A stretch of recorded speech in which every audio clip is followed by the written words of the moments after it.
Hello, my friends. John LaRuffa here with another Straight Up Solo. Coming from you, or to you, behind the Resolute desk, I'm going to take a look at Mr. President. So that's what we're going to look at today in the Straight Up Solo. This game I have played through a full, almost a full. I'll be full by the time I do my final thoughts, but a full turn. There are 4 turns in this game. And I'm stopping right now to demonstrate the gameplay so you can see what this game looks like, how it plays, get a feel if this is something that you want to dive into. It's all a solo game, so it's not just a solo perspective, it's the perspective. So let's go ahead and take a look at this bad boy. Okay, and as usual, folks, please like and subscribe to my YouTube channel if you haven't done so already. And if you have, I really do appreciate that support. So this game, of course, is massive, right? It's taking my entire table. And so I'm going to give you an overview of what you're looking at, and then I'm going to put the camera where you can see most of it. So let's take a look at the right side of the board here. This is the main board, and the left side of the board divided right here is the main support board. And then you have kind of a placeholder for some chits, and then you have your war board over there. Now, what's going on this side of the board? Well, from right to left, we'll just go over it. This is the world situation. This represents the 8 different regions of the world, and plus the continental United States. Yeah, a little more than 8 actually. But the regions of the world where you have stuff going on, and there's all sorts of things you're tracking here. What you're tracking is, and I'll just use Asia and Pacific as an example. First, you're tracking these different main countries and your relationship with the countries as far as your ally, your close, estranged, etc., very close. The tensions with them, the influence from China or Russia, the military forces you have in there, the regional crises that are going on, what you have understood about the terror groups, maybe some civil wars, maybe some unstable states, maybe some ceasefire civil wars. You also have where they are in stability. So the regional stability, the total amount of, basically well, they all do lots of different things, but this will help determine what is the maximum amount of civil war that you can have in there and what's the maximum amount of terror groups. And then where are they in regards to alignment with the United States? Are they leaning towards us, pro-US, anti-US? These pro and anti and these trending, all the trending stuff makes the tables a little bit slower to move, which is a clever mechanic and a good one, I think, design-wise. And so you have all of that for all of these different regions. And then you have a specific region for the continental United States, which has a few different things there. And then Russia and China, because Russia and China are basically the people. Oh, look. Yeah. So one thing you can definitely do here is forget where you've put different counters. Those are the 2 countries that are your kind of equals in this game, okay? And they have an entire guidebook of what actions they take and everything else, and they're the most advanced of the I don't know what you want to say, the game-controlled opponents, I guess you could say. Then down here you have various tracks. This is the public approval track telling you how much they like you as a president. This is your legacy points. This is your prestige and your action points, the turn you're on. And then you go over here, and this is the turn sequence, which walks you through the entire game and helps you do everything you need to know. And that turn sequence is so beefy that it comes with an entire flip book where you can just literally go through step by step and play the game. Without this game would be unplayable until you had a mastery of it. This is the key for why this game works and why I appreciate them doing this and making it all possible, because I don't know how you get through this game without this flip book. Yes, I can see how you wouldn't need it after playing the game multiple times, but it's impossible to get to that level until you've used this book a lot. So this is awesome. Okay, now it's like the pinnacle of player aids. Now you also have all this information with regards to your cabinet effectiveness, your party relations, any scandals that are going on, your different priorities and your cabinet focus, and all sorts of different things that you're supporting there. The makeup of your White House, the important public legislation priorities and your administration legislation priorities, your specific attributes, and then different people who represent your vice president, your chief of staff, secretary of state, and your secretary of defense. So that's all on this board. Then you go over here, and this board tracks all of the other stuff that's going on in the world. It tracks all of the conflict and the relative strengths between different national rivals. It tracks your relationship with the UN, with Congress, with media, homeland security level, and the state of the economy. Then over here, this is the legislation end where you're passing bills and you're working with people and opponents in Congress and their opponents' bills, etc. Up here is your strategic capability tracks where you and Russia and China will kind of square off to see, who is leading whom in, or however you want to say it, in these different areas. And there's all sorts of very important areas that will be used depending on what's going on throughout the world. And then on top, you have 2 missile tracks with North Korea and Iran. And then finally, a group of decks of cards. This is the most important one where you're drawing crisis cards, but this is where you will get some reshuffle piles and things that will come back into your crisis deck. And then you have cascading events, etc., and different decks throughout the year. Finally, over here, you have just a holding pen. You don't even need this board. You could decide to do other things, containers, bags. I actually put them out there, but they can even be put in these Plano things and just sit in there. And this may be the easier way to do it, to be honest. And then all of these, the tension markers, I actually put in a draw bag here because you're drawing and shuffling them so much. And then right now I don't have any wars going on, luckily, but this is how you would track the state of specific wars where you have relative strengths on the left and the right. And the wars in this game are fought completely strategically. There is no tactical, fighting of units or whatever. It's kind of like a very high 30,000 foot view of the war. And then I have a bunch of randomizer cups over here and over here when you're doing chit draws for different things. Phew! So that is what's going on. You need a lot of room for, different tables and different booklets you're going to be referencing all the time. And then, it's a table hog. No matter how you put it. I'm lucky I got it fitting on this, my game table downstairs here. So anyway, now let's go ahead and fix the camera and go through a little bit of the gameplay so you can understand what this is like. Okay, I realize much of it is zoomed out, but I don't think that's going to detract from what we're trying to do here because I gave you the overview. So where am I right now? Well, I am in the 4th quarter of the first year of the presidency. And I want to be very clear, this video is going to give you my initial impression of this game, but I've played it for hours now, and I feel like the initial impression is probably the one that's going to stick with me, okay? Also, I think it's important to do this because I don't know how long it's going to take me to finish this game. Not because I'm not playing it, but because it is a long game, and you have to be focused for this. You can't just come down and play a little bit and not pay attention and then walk away. You got to be focused because what you're doing here is it's not particularly complex, but the first time through it for sure, you're following letter by letter, paragraph by paragraph to get it done. So where am I? I'm in the beginning of activation phase 4. Okay, so this is like almost a quarter of the way through the game. And the first thing I'm going to do here is draw one random chit. So I shake this up. This is the like the chit cup. And I pull it out and it says domestic crisis. Okay, so what do I do with that?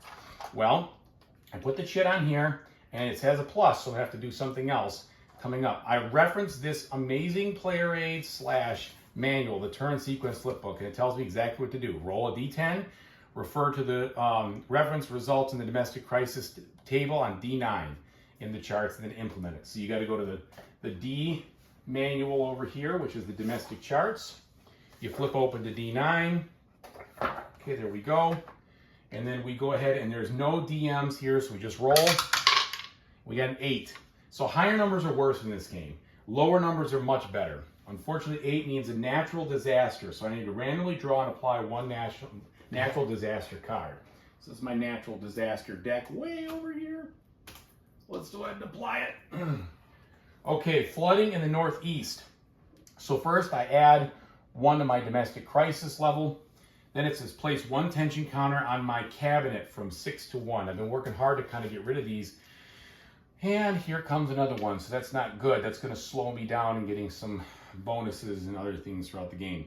Decide whether to spend 0, 1, or 2 action points. Well, unfortunately, I have no action points. I've been using them at a fevered pace early on, so I guess I have to do 0. So, 0 or less. America follows your lead with a massive oh, no, I'm sorry. Then I gotta roll the d6. 2. So 2 is no further effect. Well, that's lucky.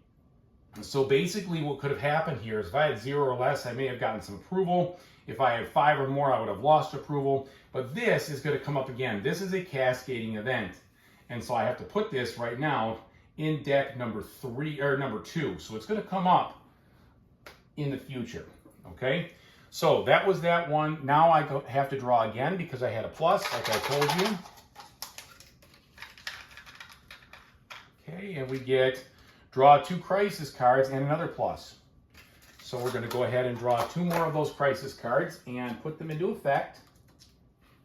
All right. The first one is Congressional Gang of 7 from your party pushes controversial education reform. Mass teacher protests. So this is an immediate event. My public approval goes down 1. I place 1 tension counter on my cabinet focus. Unfortunate. And then choose, do you support or oppose the reform? If I support it, I get +1 party relations, but I might lose approval or get a domestic crisis. If I oppose it, I lose party relations, and I would get a bonus in public approval or media relations, but then the problem is I would lose 2 of my party relations, go way down. And that's going to cost me a lot of negative points in this game, and could be an auto loss even, I think, if you go below. Or, well, not an auto loss, but it's not good. You don't want to be negative. So, unfortunately, there's a lot of really good things that would happen. I would get a bonus in my relationship with Congress and public approval and other things that would be good. But, I just can't afford to go down. I'm already kind of on the low end. So I'm going to have to support this and hope that I just lose some public approval. So I'm going to do support +1 party relations. Roll the die. It's a 4. It's a domestic crisis. That's not good. If I get another domestic crisis, we're going to have a major domestic crisis, and then we got to deal with that. Okay, so I got to place bill number 4, education reform, in the 0 pending boxes. Your, because I supported it, it's my bill. So public reform, or education reform, pardon me. And if I supported it, so box 0, so this is going to be another bill that we're going to be pushing in to legislate on later on in the game. Move education reform to the priorities, public number 1 priority. So they weren't even thinking about it before. Now all of a sudden they are on top of it. Thanks, party members. I really appreciate all the help. I'll tell you one thing. The guy who made this game, Gene, did his research. It is extremely, I guess I would say, accurate, familiar, the whole thing, right? It definitely feels exactly like you'd expect it to feel while you're juggling all of these different domestic and international situations. And for that, I got to applaud the gentleman who did it. I mean, he just really captured so much. Now I got to look at the media slant. Well, luckily my media relations is in the middle, so there is no slant, so we just leave it alone. And this gets discarded, never to see it again in the game. Okay, number 2 here, we've got +1 regional crisis in South America. So regional crisis goes up, roll the D10. If I choose to spend 2 APs, I can subtract 2 from my roll, but again, I don't have any action points. It's a 6, so that means political and social upheaval, -1 regional stability in South America, and place an unstable state in South America. So regional stability goes down, and we get another unstable state. So more tensions are brewing in South America. Okay, and that's gone. Next, we are going to draw more. This will be the last one. No matter what happens, this is the last shit I draw in this sequence here. And it says Regional Summit. Okay, so what do I do with a Regional Summit? Well, I find this. It says Regional Summit. Refer to the Regional Summit table. Oops, no mistakes and bungles here. Okay, WD2, World Charts, depending on which crisis chit you drew and follow its directions. Note the DRMs and decide whether to spend 1 AP representing the Euro 10 or not. Well, I don't have any AP. So let's look for regional summits. We go to that book. It was WD2. All right, WD2 now. And now I got to roll and see what happens here. So it says when you roll the regional summit, you roll to randomly select a region. So the region is going to be in region 3, which ends up being in Central America. And then if the regional crisis in this selected is 2 or higher, or there's a civil war, level 4 terror group, or any level of rogue state, it will be a security summit. Well, it's a security summit because I'm at a level 2. All right, so I look over here. All this is going to be security summit. Okay, let's roll. It's a 7. China. Only if there is a China-Russia influence counter, otherwise treat as 5 or 6. Well, there is not a Russia or China influence, so we're going to treat it as a 5 or 6. Talks yield no progress, no change to regional crisis. Okay, pretty simple.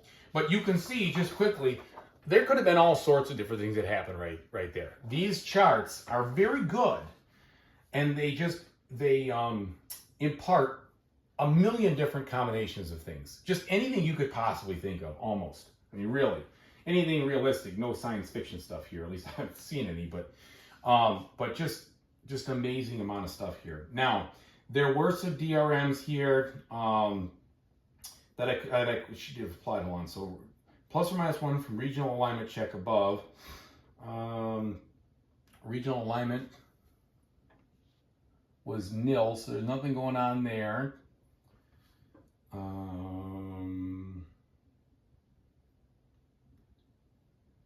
Oh, I should have done a regional alignment. So I before I read that off, so I should have rolled this. And it's a 10, which means I should have added 1, which would have been 7 or 8. So nothing there.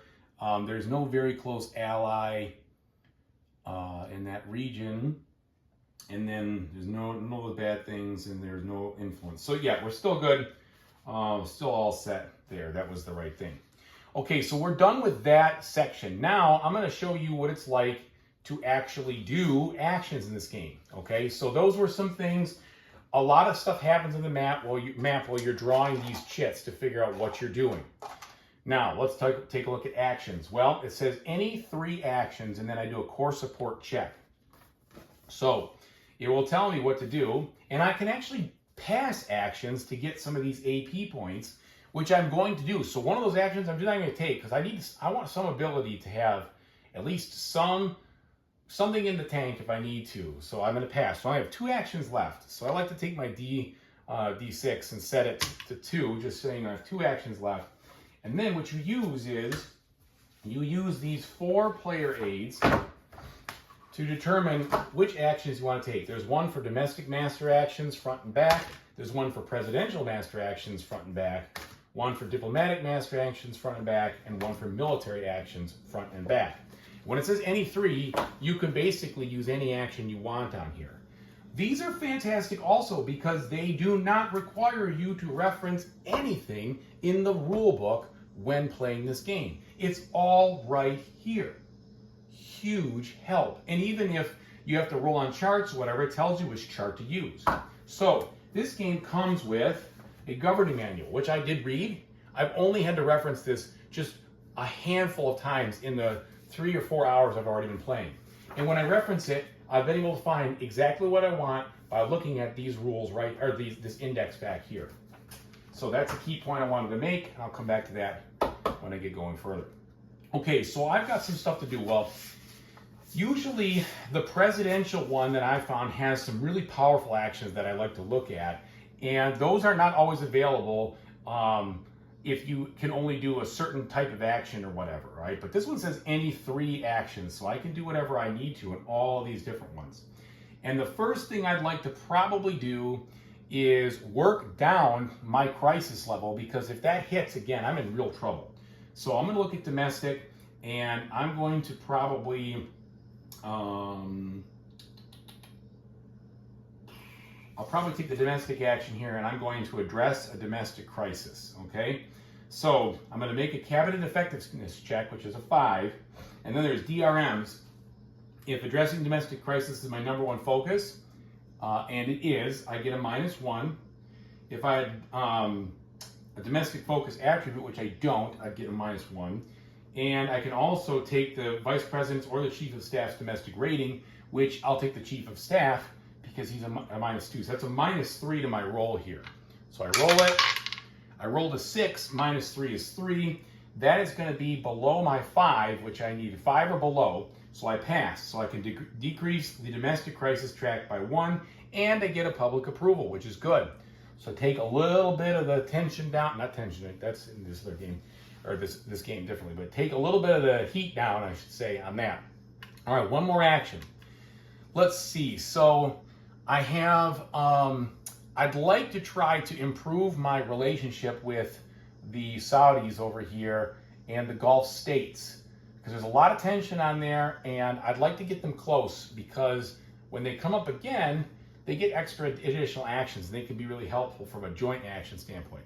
Now, listen, folks, there's probably a million things I should be doing. That maybe isn't one of them. But I don't know the specifics, and I don't want to read the cheater's manual. I'm sorry, it's not a cheater's manual. I don't want to read the hints manual and the cheat sheets to try to get me up to speed, because to me, the most important thing about this game is the exploration of what kind of strategies am I going to be able to do to put a lid on all these disastrous things that are happening and improve. And that I don't want to know what that is. I want to discover it on my own. So anyway, let's go ahead and let's try to improve that. So what I'm going to do is I'm going to get that presidential chart out, and I'm going to invite an ally leader to the White House to improve relations. And so what I'm going to do is I'm going to choose an ally that I'm not very close with, which is going to be the Gulf states. And I'm going to roll here and hope that I don't get a 10. Got a 9. No change in the relationship, so that was a bust. So nothing really happened there. That would have been nice if I could have. This is not bad, 6 or less. I should have been able to make that work. But that's the deal. We had a meal, and they left. Okay, so let's see. So those are my 2 actions then and again, I spent 1 to get 1 action point here. So that's done. Now, core support check. So core support, during the segment, again, adjust your public approval rating according to your core support number of party relations. Remember, I didn't want to let that fall down. So move your public up or down a number of boxes equal to the core support number towards the 40% line. Well, my core support is 1, so I can move it up 1 right there. There we go. Now, last thing I'm going to show you, and then we will go to my thoughts, is this. These are the bigger segments in here. When the China acts, Russia acts, or the ally groups act, or in this case, I'm going to roll to see whether we're going to get the terror or the chaos to act here. So we're going to go ahead and roll the die and see. All right, it's an 8, so we're going to have chaos. So WT2 is our table. So we're going to just world chaos, WT2. All right, we're going to roll, when you roll chaos acts during a terror chaos segment activation, 2 or 4, do the following things. Increase the conflict status for a random conflict by 1 box. If this causes war, set up a new war and make initial progress. So let's go ahead and see. We're just going to randomly roll. It is a 3. So that means NATO and Russia go up. That is not one I need a war on, because that could instantly lose the game if I'm not careful. Okay, then roll a 1d10. No dire modifiers here. This is a 3. So a 3 says draw a new cascading event from the unused pile and apply the results under the C on the card, just as if you had drawn it from the deck. Then place it in pile number 2 unless it says otherwise. So here's my cascading effects. And now it says, all right, Russia uses oil as a weapon in Europe. Okay, place one tension on Russia. So we got tension marker we're going to place on Russia. Then it says, place a Russian influence counter in Eastern Europe. So that's not good. If they get too much influence, I lose the game. Eastern Europe, that's 3 influence. That's bad because that means they have 3 there. They can make a base. If they make a base, that's really, really bad. Okay, so we've done that. +1 to regional crisis there. And then we're going to roll. Oops, I'm sorry. I was supposed to roll the D10 when I did that. Okay, we're doing the wrong thing. So we're going to get rid of the influence counter. We're going to do that backwards. It's a 9, which is probably worse than where I was going before. So it says target Eurozone, place Russia counter in the Eurozone. That's even worse. So if there's a base in the Eurozone, I'm in deep trouble. Okay. And so that was just change the target from Eastern Europe to Eurozone. All right. So then we put this into deck number 2. It'll come out in year. It may come out later. We'll see. Okay. And then that'll be it. So that is what they do. Now, that was the chaos procedure. And actually, it was printed in the book. I didn't even have to look on this. It was just printed in the book. So I think that's all I've got to do. Increase the conflict status. We just did that. Causes war, roll the die. And then, yeah, that's it. Okay. So then the last thing that you would do, well, not the last thing, but you would come around the horn, and then what I would do is I'd reveal this as Rogue Allies Group A. And then I would go through certain of these rogue groups or allies, do their actions, maybe do joint actions. It would affect a whole bunch of stuff over here. But I don't think I need to do that. You use this table to do it in the ally and rogue states. And you get the gist here. You're going to go through all these things, look at possible actions, figure out which they are by rolling the D10, and then resolve them. And all of that's going to change the game state over here to help you understand, okay, well, all sorts of stuff change in the world. And then after you do that, you're going to have 3 domestic actions. And then, well, and the UN will act too. And when the UN acts, they kind of try to help cool things down in the world. You have the 3 domestic actions, which you can only do on the domestic side. So it's not going to be anything out here. It's all going to be within, the continental United States or your cabinet or whatever. Then if there's any wars, we have to push the wars, see how those start to resolve and shape. The civil wars, whether they go to ceasefire, whether they get bigger or smaller, the unstable states, I think, come into play there. And then we take some more actions. And then you look at the state of the impact from a standpoint of where you are with this, the economy. And then we finish up with this final activation phase here and then do the end sequence. And that would then be 1 year of your 4-year term as a president. You do that entire thing, plus there's a lot, like that was just very similar of what you're going to do. But you're going to do a lot of things like that 4 times, and then the game's over. So let me tell you what I think about it. Okay, so I hope that gives you a good flavor and feel for the way this game works. Now, consequently, I did finish the end of that year, and I dipped at the very end. I dipped just to the level of an auto loss. So I only had 1 year of the presidency before they considered me, well, it says the most ineffective U.S. president in history. Wow. Guess I got to try to focus on some other things. So interestingly enough, this game really puts you through the paces, as you can see, to consider all sorts of different situations. Yeah, there's a lot of things that are out of your control with the crisis cards. There's a ton of things that are out of your control with the dice rolls, but there's a lot of dice roll modifiers which you can effectively influence, and a lot of very powerful actions you can take to deal with things when you need to. So for instance, some of the actions I didn't show you, but I took after the video, were some summit actions in Russia and in China. And those really boosted up a lot of things that were going wrong in those regions. Were very powerful. And I got some lucky die rolls and everything, but we, there was a lot of issues that I was able to talk through and successfully resolve, and the public approval went up, and everybody got happy, and tensions went down, and relations went up. There's all sorts of stuff like that, right? And I think that that's what this makes this game so fantastic. Now, I'll say this. You saw the core of the gameplay. You saw me looking up, not rules. You saw me looking up things in tables and charts and rolling dice to see what happens. That happens a lot. That is definitely 75% of this game. It is, you have to see what happens as something comes down the pike. And then you're going to be taking all sorts of different actions, domestically, diplomatically, militarily, or just, these president actions that fall in one of those three categories with the president itself. You're going to be doing all those different things to try to make things better, or put lids on stuff, or decrease problems before they get out of control. I think that is really, really interesting, very thought-provoking, and very cool.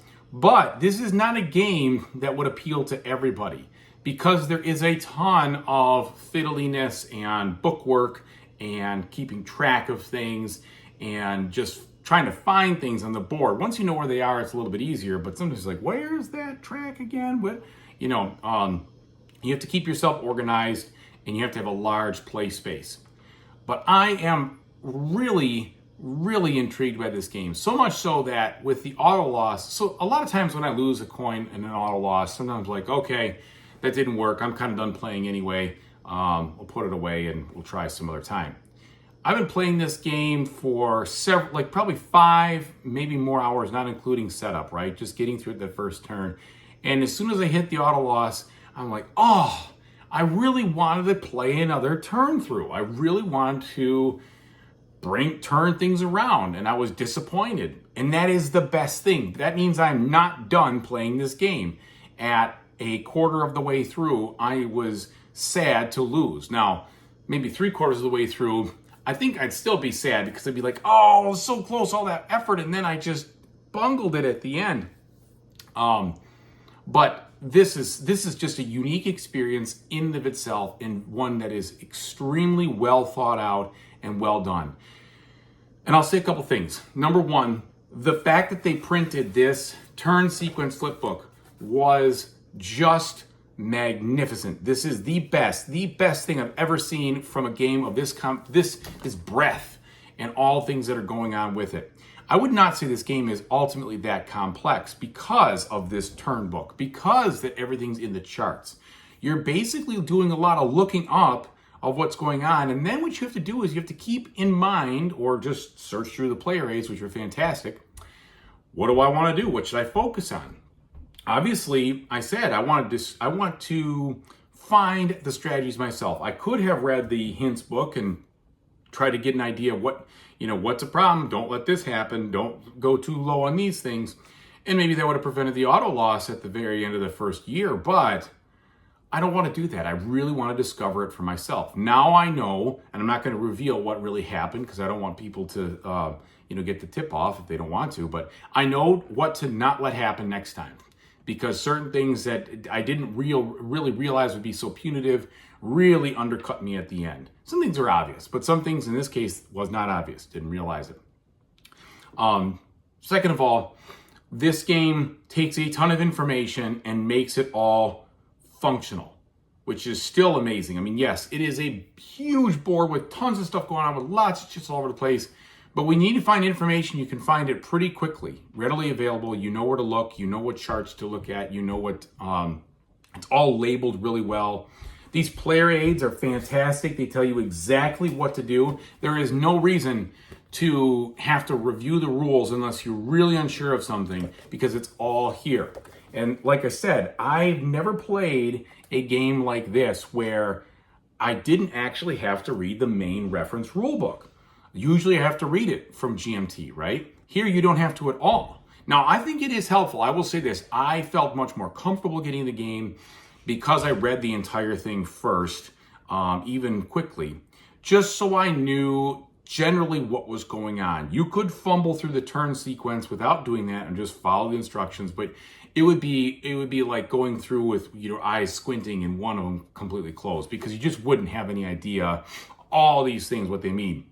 But you could do it because the turn sequence and the action tables, or the action player aids and the charts are so well laid out and so well scripted as far as what to do next, you could do the whole thing without having to read the manual, which is really cool. Now, the manual is a reference manual, so to speak, but it's still just awesome that they were able to take such a huge breath and make it so accessible to the game player.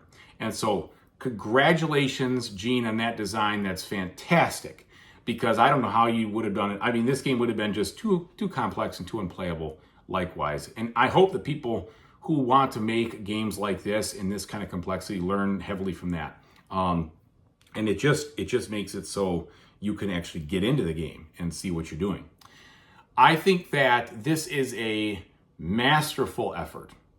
And if you are intrigued by world, I wouldn't say politics, of course it's politics, but they did such an awesome job making this game as apolitical as they could, so that it does not polarize anybody.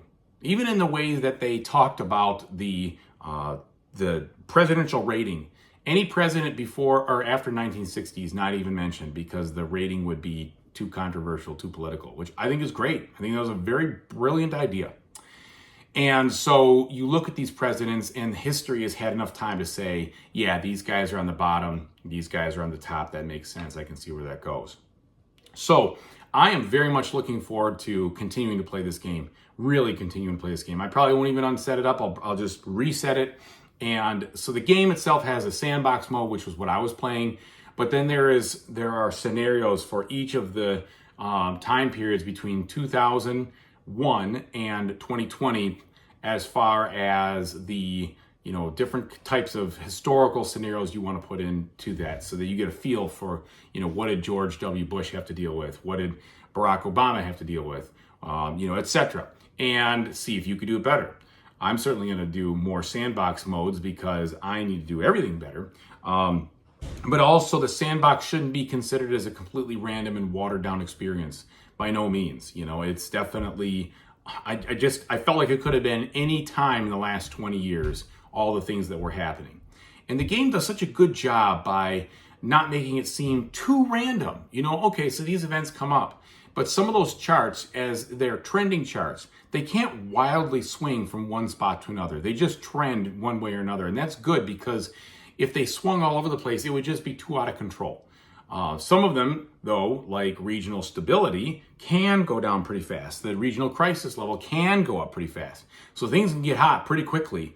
And that kind of makes some sense, right? Because there are certain things in history that happened that took a region from a relatively stable place into a very unstable place pretty quickly, in a matter of months, not in a matter of 6 months or a year or whatever.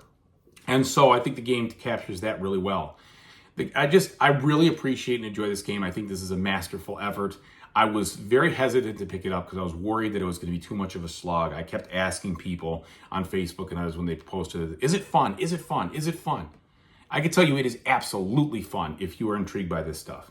If you're a casual gamer, or you don't care about the geopolitical politics as far as how it actually kind of happens, without just, again, ignoring the actual political spin one way or the other, then you're not going to like this game. If you don't like fiddly games, you don't like looking things up in charts and having them happen, rolling that D10, seeing what happens, and then reacting to it, you're not going to like this game. But if you're ready for anything, if you're ready to sit down and say, I am going to see what the world holds for me, and I'm going to see if I can solve those problems and work through the system and deal with things with the abilities and levers I have, which are many, but what are not unlimited.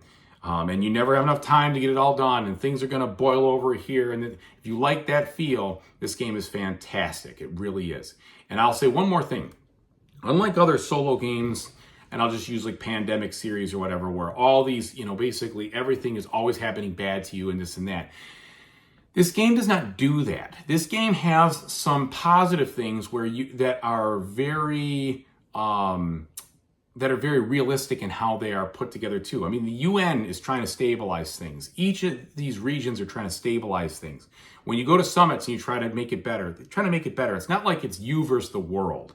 Okay, it happens that, lots of things fall apart. That's kind of like the real world, but it's not like playing a game of Pandemic where every card is just going to be one mess after another always. Yeah, there's crisis cards you're drawing and everything else, but in light of all those, the allies and the groups and the other world powers and the way you do joint actions sort of work together to try to solve these things at the same time like you're trying to do, which I think is really cool. It's in that regard, it's not just like a complete doomsday simulator where you've got nothing but just bad news happening. There's some good things that can happen, but if you can find a way to cooperate with your allies and make good allies, you could do things together to make it better and be more effective, which I think is very realistic. Again, just a fantastic experience, something I've never dreamed of trying or playing, and yet I'm so happy that I have. So if it appeals to you and you're willing to put in the effort, and I'm saying by the effort, I'm not saying like learning a coin game. This is a lot easier to learn and play than a coin game.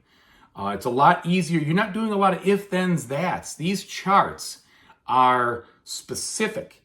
You don't have to look at tons and tons of conditions, which can be very exhausting. These charts tell you exactly what to do. The only thing you have to do is sum up and down die roll modifiers to see where they're going to be. And those die roll modifiers help realism. It keeps if things are going good in a region, you're going to have things that are going to go good, and it's going to make the die roll less. If things are going bad in a place or bad in your cabinet or bad other places, it's going to increase the roll and it's going to be worse.